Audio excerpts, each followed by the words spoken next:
Peace, peace, peace, peace, peace, peace, peace. People across the globe, across the world, across the African diaspora, and all over. So, this is a podcast I wanted to record about racism, personal experience that I've had in Rockford, Illinois.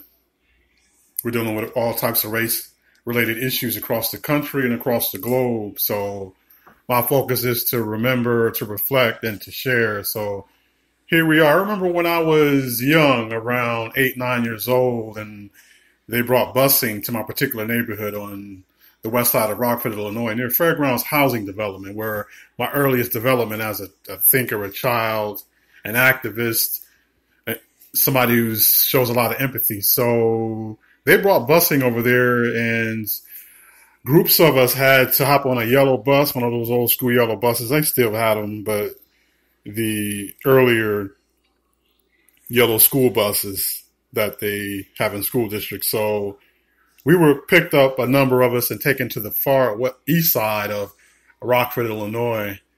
Went to schools like Brookview, White Swan, schools like that. I remember being young and being taken out to that side of town. And it was White Swan Elementary School that a lot of us first went to, and it was a very strange and odd feeling. We had to get on a bus and go out to a school that was probably 20, 30 minutes away from where we lived. So that whole experience was strange. A number of us had attended local schools or neighborhood schools like Haskell. So a lot of us were taken out to White Swan and other schools out in that area, but in particular White Swan from our particular neighborhood. So we got there and it felt like a foreign land. You know, we were brought in. I remember going to the cafeteria and sitting with most of my peers there. I'm even still friends with up until this day, but we sat down and we were together and we definitely felt like it was a foreign land. Didn't even feel like we were home until eventually we got back to our neighborhoods. But the whole race experience at that age, 8 or 9, some of us I think were even 10, we had to process that, but we were too young to even, think about, the whole situation and where we were, who we were around, who were our teachers, that whole experience, to process that. I'm doing so a number of years later, but it was my earliest experience about being in Rockford here on the west side of Illinois, taken to the east side of Illinois and being exposed to people we had never met, never been around, and had to share classroom spaces and cafeteria spaces and being outside, all of that together. So that's one of my earliest memories. And I don't even remember my peers and I even discussing that once we got back to our neighborhoods. We probably did on the bus and everything once we got back, but that was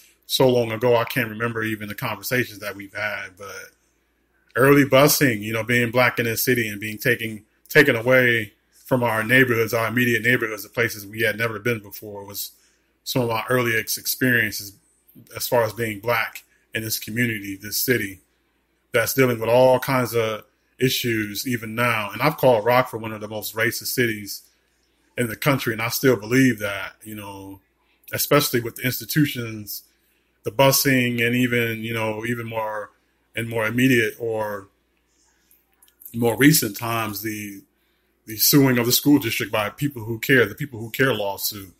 So I wanted to share that. I wanted to reflect and share and help us continue to think about, being, in places where, folk aren't used to or have never been. And, that thing is still taking place in this country because blacks make up only 14% of this country. So imagine the communities and neighborhoods and areas that have never experienced, any black people or very little black people. So we're still dealing with race in this country, and it's the conversation. So I wanted to share that. I'll say peace, focus, elevation, and love. Christopher D. Sims.